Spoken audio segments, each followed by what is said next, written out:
ISO 23894 कोई certification standard नहीं है, लेकिन फ्रेमवर्क स्टैंडर्ड है। आर्टिफिशियल इंटेलिजेंस से उत्पन्न होने वाली रिस्क को मैनेज करने के लिए एक गाइडेंस का फ्रेमवर्क। मेरे यूट्यूब चैनल पे आपका स्वागत है, जिसपे आप लगातार डेटा प्राइवेसी और आर्टिफिशियल इंटेलिजेंस पे कंटेंट देखते हैं। और आजकल हम ISO की बात कर रहे हैं, तो आज हम ISO 23894 की बात कर रहे हैं। क्या आर्टिफिशियल इंटेलिजेंस से नए रिस्क आए हैं? बहुत आए। आर्टिफिशियल इंटेलिजेंस की ट्रेनिंग कैसी हुई है कि उस पर डिपेंड करता है उसका आउटपुट कैसा आता है, जिसके चक्कर में कभी कभी लगता है कि वो बायस डिसीजन ले रहा है। इसलिए AI के डिसीजंस पे भी नजर रखना बहुत जरूरी है।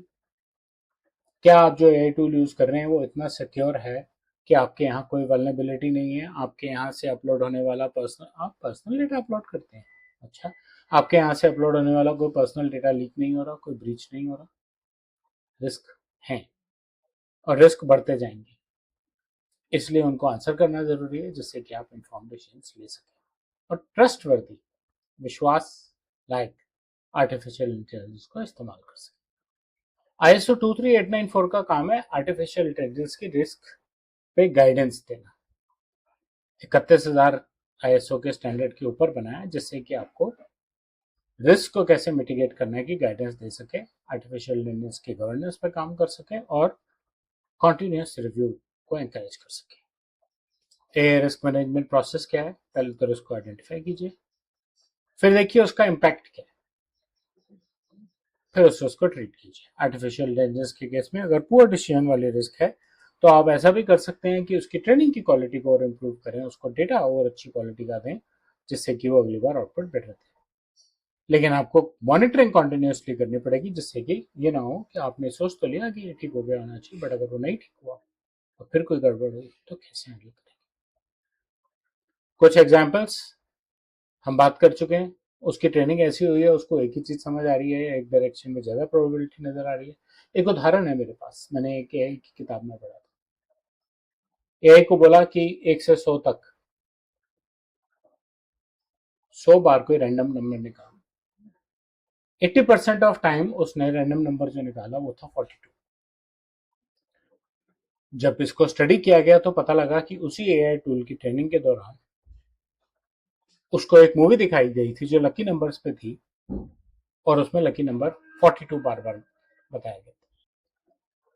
और क्योंकि उसकी ट्रेनिंग में 42 नंबर को बार बार लकी बताया गया था, इसलिए उसने मान लिया कि 42 नंबर ही सबसे बढ़िया नंबर है और वो बार बार 42 नंबर निकालता रहा। प्रिवेसी ब्रीचेस, सिक्योरिटी वल्नरेबिलिटीज, आपका टूल इतना स्ट्रांग होना चाहिए, आपको चेक करना पड़ेगा। और ये बायस और डिस्क्रिमिनेशन की वजह से जो आउटपुट है वो भी गलत हो सकता है। आप देखिए कितने बैंकर्स हैं AI को बोल देते हैं चेक करके बता दो लोन अप्रूव कर सकते हैं कि नहीं कर सकते, AI की डिसीजन पे डिसीजन ले लेते हैं, गड़बड़ हो जाती है, क्योंकि जरूरी नहीं है कि AI को जो दिख रहा है वही सही हो। मेरे उदाहरण में तो ये हुआ कि सेकंड बैंक ने बोला कि नहीं, ये तो 10 दिन पुराना डेटा है और हमारे AI को तो 10 दिन पुराना डेटा फीड होता है, तो हम उससे सलाह लेते हैं और उसके बाद जो वो गैप्स बताता है उनको रीइवेल्युएट करते हैं, आज की सिचुएशन ढूंढते हैं। ISO 23894 23,894 ISO 22989 पे बना है, 23053 के कॉन्सेप्ट यूज कर रहा है और 42001 को सपोर्ट कर रहा है, और ISO 31,000 के साथ परफेक्टली अलाइन होता है। मुख्य बातें, AI के रिस्क बढ़ते रहेंगे, इसलिए मैनेजमेंट इंपॉर्टेंट है, मैनेजमेंट की क्वालिटी इंपॉर्टेंट है, गाइडेंस इंपॉर्टेंट है, सर्टिफिकेशन इंपॉर्टेंट नहीं है। रिस्पॉन्सिबल AI चाहिए और ISO 42001 की कॉम्प्लीमेंट्री रिस्पॉन्सिबल AI चाहिए।